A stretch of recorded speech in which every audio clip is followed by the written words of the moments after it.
Қалайсыздар? Соңғы 4-ші сабаққа қош келдіңіздер. Енді бұл 4-ші сабақ ерекше болады. Не үшін? Себебі тоқ күші дегеніне, кернеу дегеніне, кедергі дегеніне, өткізгіштерді тура және параллель жалғауды түсініп, мынандай қиын есепті смело шығарып тастайтын адамға айналасыздар. Әрине, енді видеоның соңына дейін көрсеңіздер. Және бұның өзін азсынып, мен видеоға тағы сыйлық дайындап қойдым қосымша. Ал енді сабағымызды бастайық. Бірінші, электр тоғы дегеніміз не? Енді кітаптың ережесін қарайтын болсақ, зарядтардың реттелген, яғни бағытталған қозғалысы дейді. Яғни кез келген заттың ішінде, мысалы, зарядтар тұрса, олар хаосты түрде қозғалып тұра береді, яғни хаосты түрде қозғалып жатып. Ол қозғалыс электр тоғына саналмайды. Электр тоғы пайда болу үшін олар реттеліп бір бағытта қозғалу керек. Сонда ғана электр тоғы пайда болады деп айтамыз.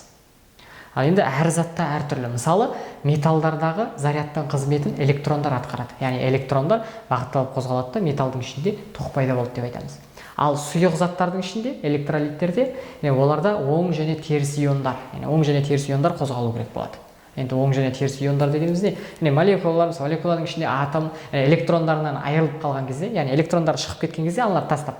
Сонда аналар ион деп айтамыз. Түсінікті, ал газдардан тоқ өту үшін ол жерде оң және теріс иондар және электрондар болу керек. Солардың барлығы бағытталып қозғалған кезде ғана тоқ пайда болды дейміз. Ал газдан тоқ өтуді газ разряды деп айтамыз. Осымен примерно түсіндік.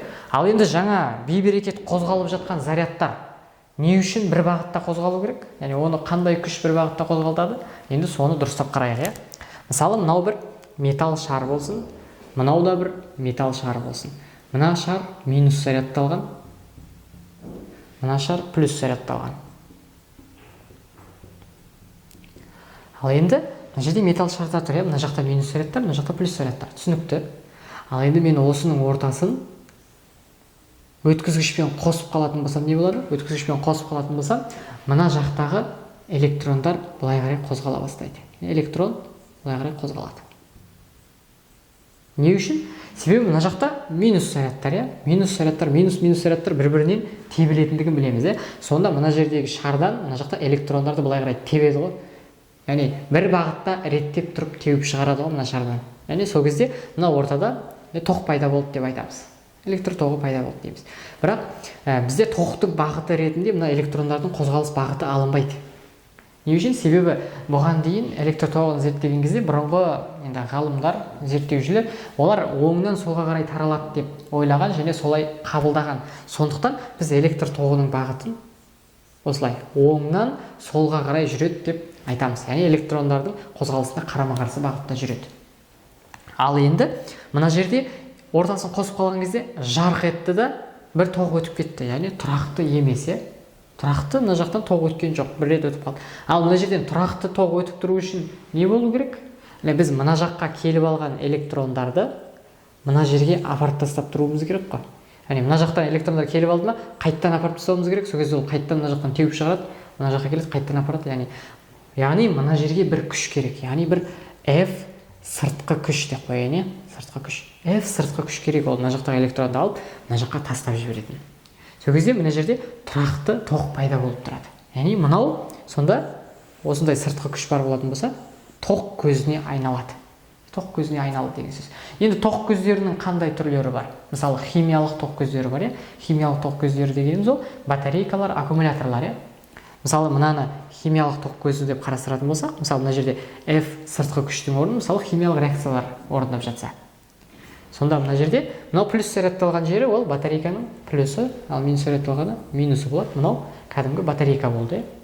Ал енді батарейкада сонда химиялық реакция солдан оңға қарай жүрді дейміз. Солдан оңға қарай жүреді дағы электр тоғын шығарады. Яғни ол мына жақта электрондар тасыды дейміз. Электр тоғын шығарды. Бірақ химиялық реакция жүріп біткен соң оның батарейканың заряды бітіп қалды. Ал сол кезде ол батарейкадан аккумулятордың ерекшелігі, аккумуляторда химиялық реакция екі бағытқа да жүреді. Яғни тоғын беріп химиялық реакция оңнан солға қарай жүреді да, сосын тоққа тық қойсаң, химиялық реакция керісінше оңнан солға қарай жүреді да, зарядталып алады. Химиялық тоқ көздері дегеніміз осы. Ал енді мына сыртқы күштің орнында, мысалы, химиялықтан бөлек күн пластиналар болуы мүмкін, яғни күн батарейкалары болуы мүмкін. Немесе генераторлар болуы мүмкін. Яғни генератор деген машинаның генераторы, яғни айландырасың, тоқ шығады. Яғни айландырған кезде не істейсің? Сен мына F сыртқы күшті жұмыс жасатасың. Яғни ол мына жақтан электронды алып ана жаққа тастады, мыналар теуіп тастау үшін. Яғни осылай біз тұрақты тоқты жасай алдық. Электр тоғы қалай пайда болатындығын түсіндік. Енді сол тоқтың күшін қалай есептейтіндігін түсіндіріп шығайын. Енді біз бәріміз білеміз, яғни И деген әріппен белгіленеді, тоқ күші ампермен өлшенеді дейміз. Ал енді мағынасы не екен ол тоқ күшінің? Мысалы, мынау өткізгіш, өткізгіштің ішінде зарядтар қозғалып жатыр. Ал мынау сол өткізгіштің көлденең қимасы. Енді біз бұл жерде нені есептеуіміз керек тоқ күшін анықтау үшін? Яғни тоқ күшінің формуласын жазып көрейік. Тоқ күшінің формуласының өзі мағынасын айтып тұр. Яғни зарядтар санын сол зарядтар өткен уақытқа бөл дейді. Яғни мына көлденең қимасы арқылы, яғни 1 секундта немесе 1 сағатта, бірлік уақытта қанша заряд өткендігін көрсетеді. Ал егер біз ампермен өлшейтін болса, онда 1 секундта қанша кулон зат өтті, 1 секундта қанша кулон заряд өтті, соны көрсететін физикалық шама. Яғни 1 секундта қанша кулон өтті, мынау соны ғана көрсетеді. Яғни 1 секундта, мысалы, 80 кулон заряд өтетін болса, онда ол жерде тоқ күші 80 ампер деген сөз. Яғни бұл қарапайым, соны ғана көрсетеді, басқа ештеңені көрсетпейді.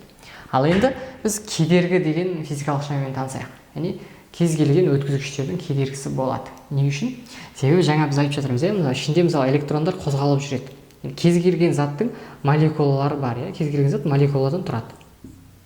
Енді мыналар өздері реттеліп, бағытталып, қозғалып бара жатыр еді, олар барады да мына өткізгіштің ішіндегі молекулаларға, яғни иондарға соқтығысады ғой. Соқтығысқан кезде не болады? Соқтығысқан кезде кедергі болады. Көбірек соқтығысатын болса, онда кедергі көп деген сөз. Аз соқтығысатын болса, кедергі аз деген сөз. Яғни қарапайым мағынасы түсінікті. Ал енді кез келген заттың мысалы материалына қарай кедергісі өзгеріп отырады. Мысалы, мыстың темірге қарағанда кедергісі аз. Не үшін? Себебі оның ішінде соқтығысатын аз, соқтығыс аз болады. Яғни материалына байланысты кедергі өзгереді екен. Яғни оны біз материалына байланысты көрсететінді меншікті кедергі деп айтамыз. Яғни, мысалы, мына формуланы жазып қойып, бірінші түсіндіріп шығайын. R тең ρ L бөлінген S дейміз. Мысалы, мына жердегі ρ дегеніміз меншікті кедергі. Яғни, бұл әр заттың материалына байланысты кедергісі қандай екендігін көрсетеді. Яғни, мына көрсеткіш жоғары болатын болса, онда ол заттың ішінде соқтығыс көп болады деген сөз. Аз болса, аз болады деген сөз. Ал мына жерде ұзындық өссе, кедергі де өседі деп тұр ғой. Яғни сол зат жалпы өткізгіштің кедергісі өседі деп тұр. Не үшін? Тура пропорционал болып тұр.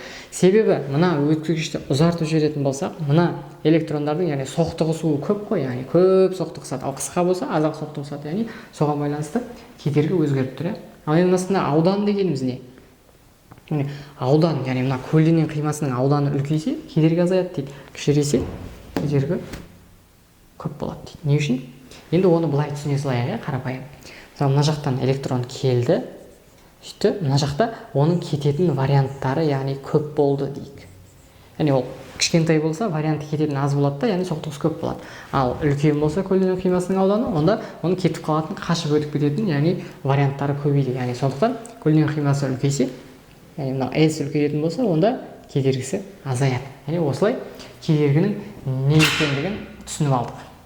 Ал енді кернеу деген физикалық шамамен танысайық. Кернеу деген физикалық шаманы бәрілерің білесіңдер, яғни U деген әріппен белгіленеді, және вольт деген өлшем бірлігі бар. Жарайды.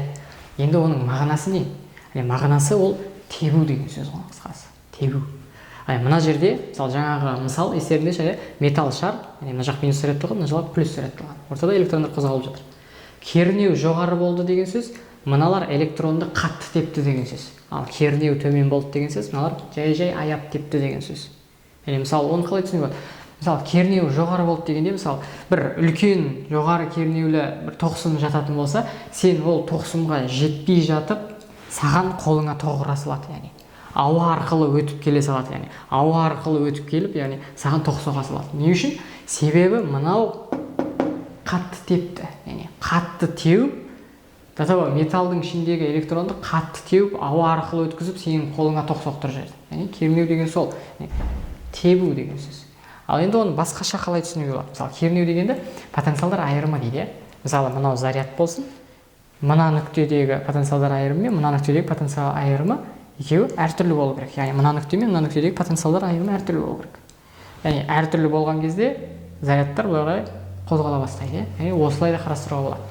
Қазір біз бір сызба схемаларды қарастырайық, содан кейін мына кернеу дегенге қайтадан есеп шығарып жатқан кезде, мысалдар көрсетіп жатқан кезде қайтадан келеміз. Ал енді шартты белгілерді примерно есеп шығарып бастап кетпес үшін түсіндіріп өтейін. Мысалы, мынандай шартты белгі көрсек қазір, бұл не екендігін білеміз. Яғни мынау тоқ көзі деген сөз. Ал енді мына жерде қайсысы плюс минус? Мына үлкені плюс, кішісі минус. Не үшін? Енді үлкені деген сөз енді жақсылық, яғни плюс зат көп болсын. Яғни жақсылық көп болсын дейміз. Солай жаттап аламыз. Яғни жақсылық көп болсын, яғни ұзын жағы плюс болады. Сонда мына жақтан электрондар, яғни сонда тоқ мысалы мынандай тізбек болатын болса, мына жерге лампочка салайын.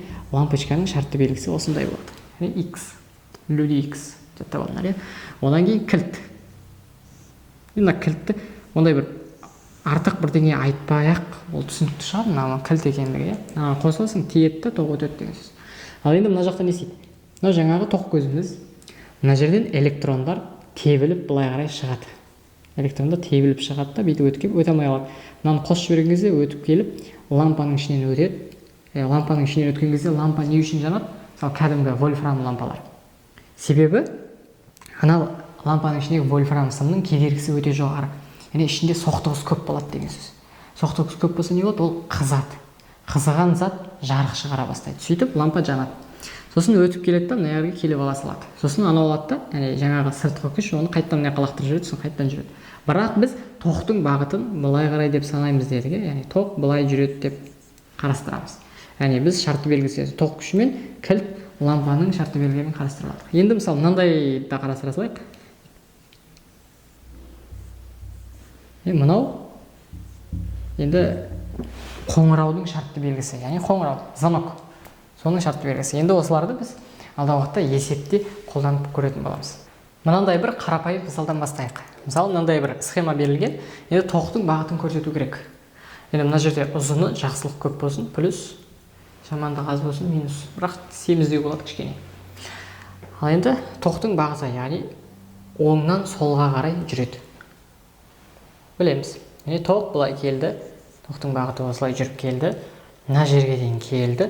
Сосын не істейді? Мына бағытқа біраз бөлігі бұрылды, мына бағытқа біраз бөлігі өтіп кетті. Мынау былайынан өтті, мынау да өтті, мынау бұрылды, мынау да бұрылды. Сөйтіп екеуі қосылды, қайтадан мына жаққа келді. Сонда не болды? Мына жақтан бір и тоқ күші шықты, мына жаққа и1 бөлігі бұрылып кетті, мына жаққа и2 бөлігі бұрылып кетті. Енді мына жерде қай жаққа көп кетеді, қай жаққа аз кететіндігі ол мына қай жақтың кедергісі көп аздығына байланысты. Енді оны мысалы жай су құбыры мен мысал келтіре салуға болады. Мысалы, мынау бір мынадай су құбыры болсын. Былайынан кетті. Мына жақтан су келді, су ағып келді. Енді қаншасы мына жаққа бұрылады, қаншасы былай өтіп кетеді. Яғни ол неге байланысты деп ойлайсыздар? Неге байланысты? Яғни мына жақ тар, мысалы, кедергісі аз, кірлеп кеткен, кедергісі көп болатын болса, мына жаққа аз-ақ су өтеді. Мына жақ кедергісі жоқ, мысалы, кең, кел су деп тұрған болса, яғни кең болса, кедергісі аз. Онда осы жаққа көбісі өтеді. Тура сол сияқты, мына жақта соған байланысты есептеп аламыз. Енді қазір оны есептеп көрсетпеймін, алдағы уақыттарда есептеп көрсетіп беріп отыратын боламын. Яғни осымен біз жай қарапайым тоқтың бағытын көрсете алатын деңгейге жеттік. Ал енді бұдан күрделі деңгейлерге өте береміз. Енді өткізгіштерді тізбектей және параллель жалғауға көшейік. Мысалы, мына жерде өткізгіштер, яғни резисторлар тізбектей жалғанып тұр. Енді осыны дұрыстап зерттеп қарастырайық. Мысалы, мына жерде екі жаққа енді потенциал берілді, U деген потенциал берілді, сол кезде мына жақта зарядтар қозғала бастады. Яғни тоқ өтіп тұр деп қарастырамыз. Тоқ өтіп тұр. Яғни бірінші тоқтан бастайық. Яғни тоқ өтті. Яғни мына жерден де өтті, мынадан да өтті, мынадан да өтті. Яғни мына жерден i1 тоқ өтті, мына жерден i2 тоқ өтті, мына жерден in тоқ өтті. Сонда жалпы мына жақтан өткен тоқ неге тең? Яғни мына жақтан, мысалы, i тоқ шықса, ол i тоқ мынадан да өтеді, мынадан да өтеді. Яғни су құбыры. Су құбырының ішінен әйтеуір ағып өтіп кетті. Мынадан да сол, мынадан да сол, мынадан да сол, бәрінен бірдей өтті. Сондықтан тізбектей жалғаған кезде тоқ күштері бәрі тең болады. Яғни i1 тең i2, ол тең in деген сияқты кете береді. Яғни тоқ күшінің жағдайы түсінікті. Ал енді мына жерде кернеу өз-өзін қалай көрсетеді? Яғни кернеу мына жақ пен мына жаққа екеуіне кернеу беріліп тұр, яғни екеуінің потенциалдар айырымы бар. Енді потенциалдар айырымы деген жаңа ручкамен қисайтып көрсеттім, оны былай қарастырайық. Мысалы, мына жерде бір крайник бар болсын. Крайник бар, яғни мына жерде бір су ағады. Су ақты. Енді сразу жерге түсесіз, онда мына жер мен мына жердің потенциалдар айырымын қарастыра саламыз, яғни су мына потенциал мына жерге түсті дей саламыз. Ал бірақ мына жерде ондай болып тұрған жоқ қой. Яғни бірінші су келеді да, мынандай бір ыдысқа құйылып тұр. Мынандай ыдысқа құйылды. Ыдысқа құйылып алғаннан кейін барып төмен қарай екінші ыдысқа құйылды. Сосын барып жерге түсті дейді. Сонда енді мына жерде не байқаймыз? Мынадан бастап мына жерге дейінгі мысалы потенциалдық энергия дейді, потенциалдық энергия. Мына жерге дейінгі потенциалдық энергия, ол мына жердегі потенциалдық энергиялардың қосындысына тең ғой. Мына жақтан мына жаққа дейін біз мысалы тоқты бердік, яғни тептік. Яғни мына нүкте мен мына нүктенің арасы ол мына крайник пен жер деген сөз. Яғни потенциалдар айырымы бар. Ал енді ол бірінші жүріп келіп тура мына жаққа өтіп кеткен жоқ, ол мына жерге келді. Одан кейін одан мынаған өтті. Одан кейін ол мынаған өтті. Яғни солай кетті. Яғни мындай ыдыстарға құйылып барып төгілді. Бәрібір мына жердегі әрқайсысындағы жеке потенциалдық энергияны есептеп, үшеуін бір-біріне қосатын болсақ, бәрібір жалпы мына потенциалдық энергия шығады. Дәл сол сияқты мына жердегі мысалы, мынада U1 болса, мынада U2 болса, мынада UN болсын, мына жердегі жалпы U біздің кернеуіміз, сонда бәрінің қосындысына тең болады. Яғни U тең U1 плюс U2 плюс UN деген сөз. Яғни жерде түсінікті, Ал енді кедергілер қалай болады? Кедергілер мына жерден, яғни екеуін пайдаланып, яғни тізбек бөлгішінің Ом заңын пайдаланып, мына жерден кедергіні шығарып алуға болады. Яғни кедергі үшін осындай заңдылықты. Бірақ мен тура айта салайын, кедергілер ол жалпы кедергіміз. Ол мынаның барлығы кедергі жасайды ғой. Мынаның бәрін қоса салсаң бір ұзын кедергі бола салады ғой. Сонда жалпы кедергісі ол барлығының қосындысы деген сөз. R1 плюс R2 плюс RN деген сөз. Осылай тізбектей жалған кезде қалай болатындығын түсініп алдыңыздар. Ал енді мынандай параллель жалған жағдайда қалай болады екен? Мысалы, мына жаққа екі жаққа да жаңағыдай кернеу бердік, ол кезде тоқ кетті. Мына жақтан бір И тоқ шықты. Сосын ол келді да былайынан екіге бөлініп кетті. Яғни И1 және И2 дегенге бөлініп кетті. Сосын былайынан қозғалып барды да, сол мына жақтан И1 қозғалып жүр, мына жақтан И2 қозғалып жүр. Сөйтіп мына жерге барды да қайтадан қосылды ғой. Қайтадан қосылды да И болып қалды.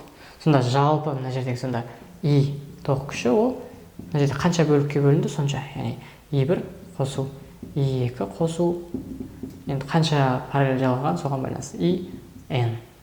Осылай тоқ күші бөлінеді. Жаңа біріншісінде барлығынан біреу ғана өтті ғой. Яғни бір тоқ күші бір тізбек бойымен кете берді. Сондықтан И-лардың бәрі бір тең болды. Ал мына жерде бөлініп кетіп тұр. Сондықтан біз қосқан кезде жалпы И жалпы шығады. Ал енді мына жерде кернеу қалай бөлінеді? Кернеу. Мысалы, екі өткізгішке де қаншалықты күшпен тебіледі.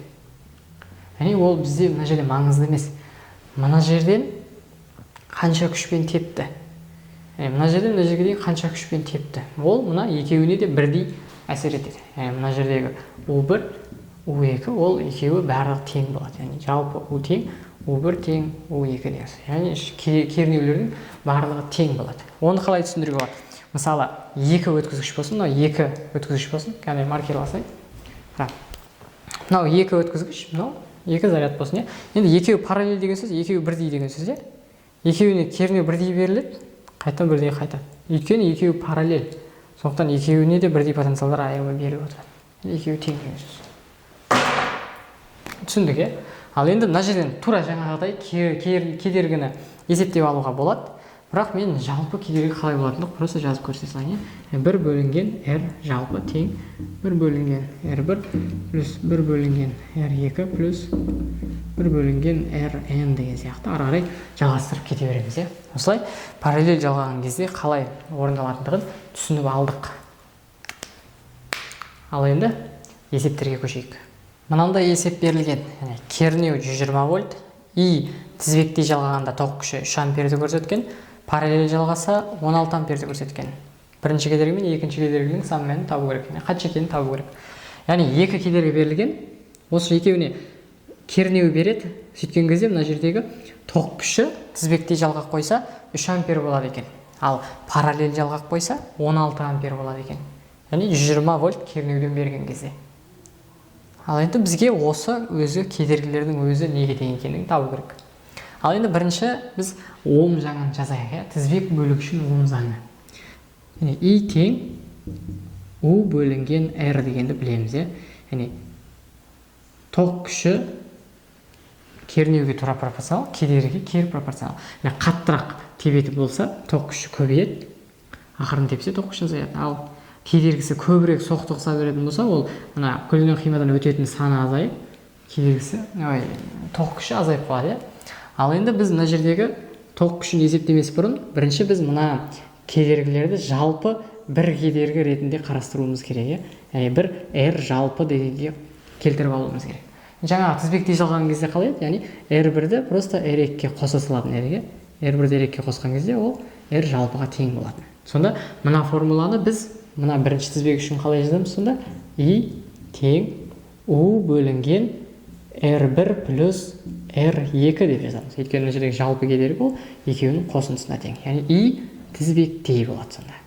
Мына жерде істеген I тізбектей берілген, U берілген, R1 мен R2 берілмеген. Ал енді екінші тізбек үшін жазайық. Екінші тізбектегі мына параллель жалған кедергілерді бұны да жалпы бір R жалпы қып қарастырып алуымыз керекпіз. R жалпының формуласын білеміз. 1 бөлінген R жалпы тең 1 бөлінген R1 плюс 1 бөлінген R2. Ал енді не істейміз? Мына жерден кәдімгі 5-ші аспа, 4-ші аспа ортақ бөлім береміз сонда.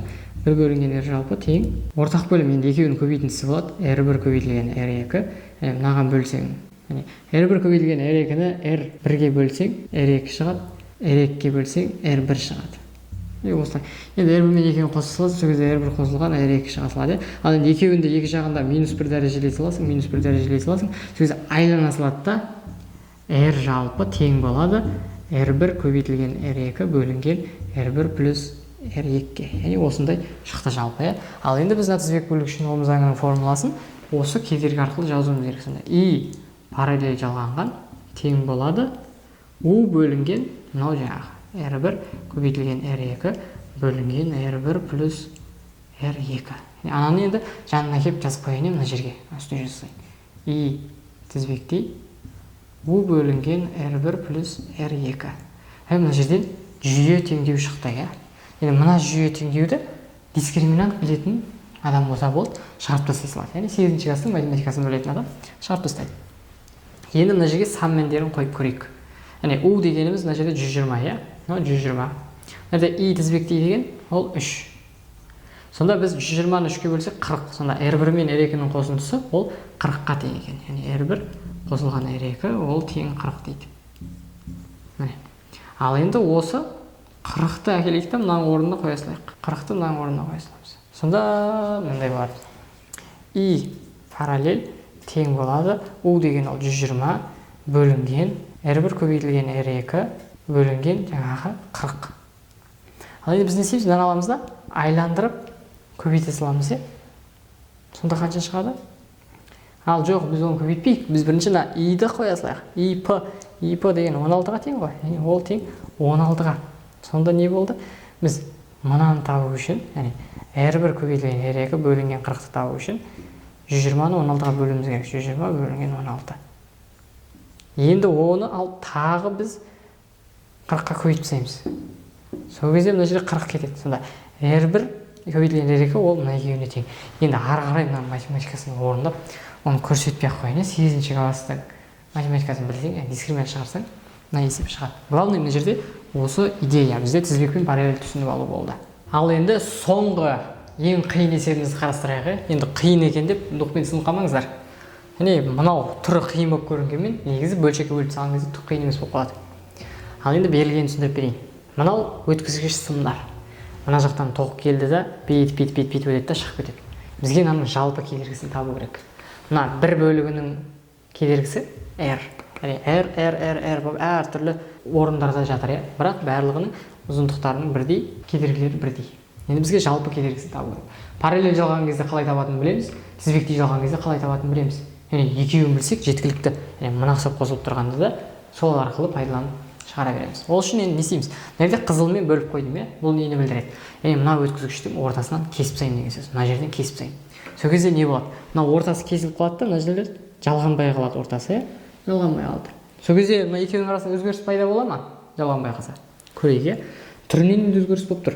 Бірақ мына екеуі нүктенің арасында потенциалдар айырымы жоқ қой. Яғни потенциалдарымы тек мынадан мынаған беріліп тұр. Яғни тоқ былай қозғалып жатыр. Бірақ мына жанына қарай тоқ қозғалып жатқан жоқ қой. Екеуінің арасында потенциалдар айырымы нөлге тең. Яғни кернеу жоқ екеуінің арасында. Сондықтан мына жерде тоқ жүрмейді. Екеуінің ортасы қосылып тұрсын, ажырап тұрсын, бәрібір тоқ жүрмейді деген сөз. Сондықтан біз бөліп тастасақ, ештеңе өзгермейді. Және бұны аздай аз көреміз да, мына жерден тағы бөліп тастаймыз. Сол кезде мынандай сурет шығады. Яғни бұл жерде де сондай ғой. Яғни мына екеуінің арасында потенциалдар айырымы нөлге тең ғой. Сондықтан екеуінің арасында көлденең тоқ жүрмейді. Мына жерде де көлденең тоқ жүрмейді. Сондықтан үзіп тастасақ бола береді. Сонда бізде соңында не шықты? Яғни мынау r кедергі, r кедергі, r кедергі, r кедергі, r кедергі.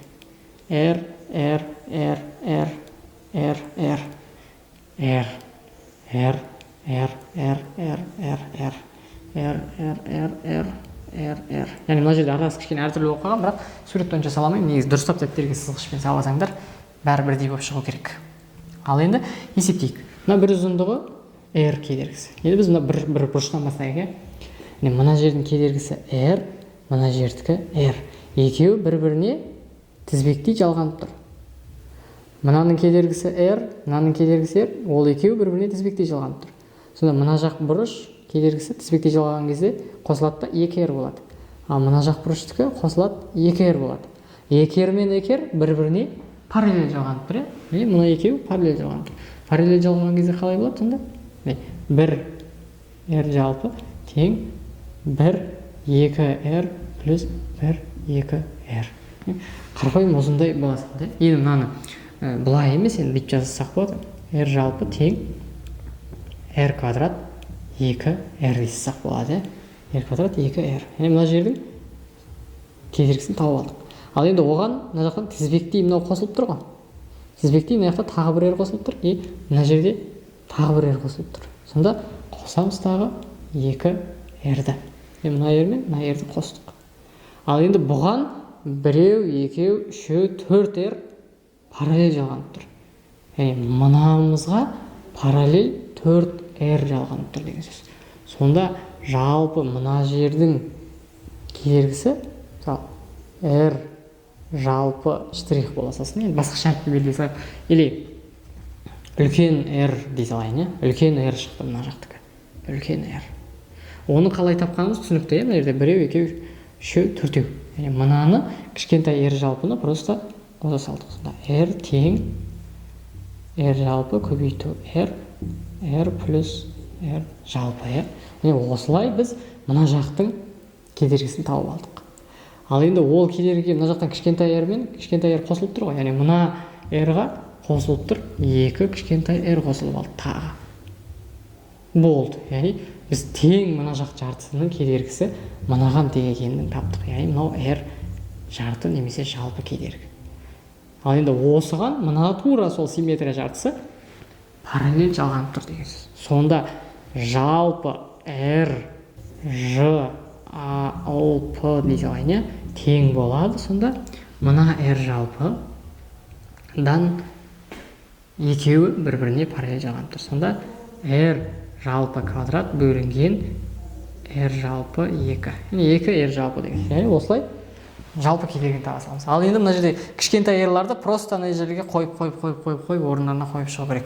Жалпы негізі түсінікті, басында мынау енді қорқынышты көрінеді, бірақ бөліктерге бөліп алып, әрқайсысын просто математикасын орындап отыру керек, ана жерде қосып просто. Ал бұлай идеясы, осылай кесіп есептей салу керек. Сонымен қиын деген есепті бітірдік. Яғни бүгінгі сабақты аяқтадық. Енді жаңа уәде етілгендей сыйлықтарымды айтып шығайын, қандай сыйлықтар бере аламын.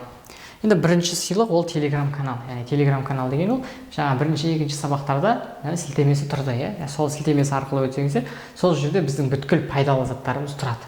Яғни инстаграмда салып отыратын болса, ол бүткіліңізге көрінбей қалады.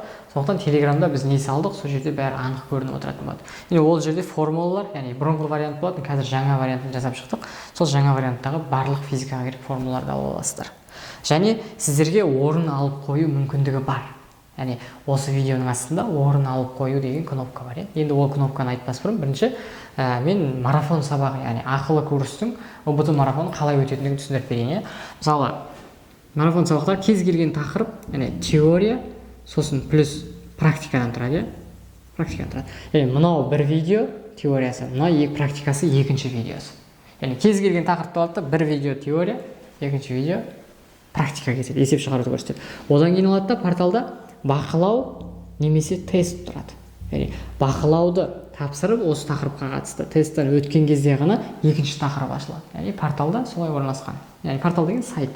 Сайтта біздің сабақтарымыз солай орналасқан. Яғни бірінен кейін бірін сөйтіп көріп кете бересіздер.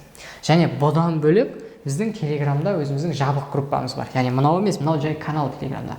Бізден бөлек телеграмда группамыз бар. Ол жерде оқушылар да, мұғалімдер де бар. Енді оқушылар дегенде кәдімгі ұбт-ға дайындалатын оқушылар, ал мұғалімдер дегенде өздерінің оқушыларын жақсы дайындағысы келіп, біздің курсымызға қатысып жатқан мұғалімдер бар. Яғни жан-жақтан Ақтау, Ақтөбе қатысып жатыр мұғалімдер.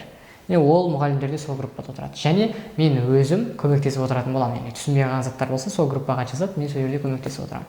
Және мен үлгермей қалды деген жағдайдың өзінде, енді ол білмеймін, үлгермей қалды деген жағдайдың өзінде тағы қосымша мұғалім бар. Яғни сол сендерге көмектесіп отырады.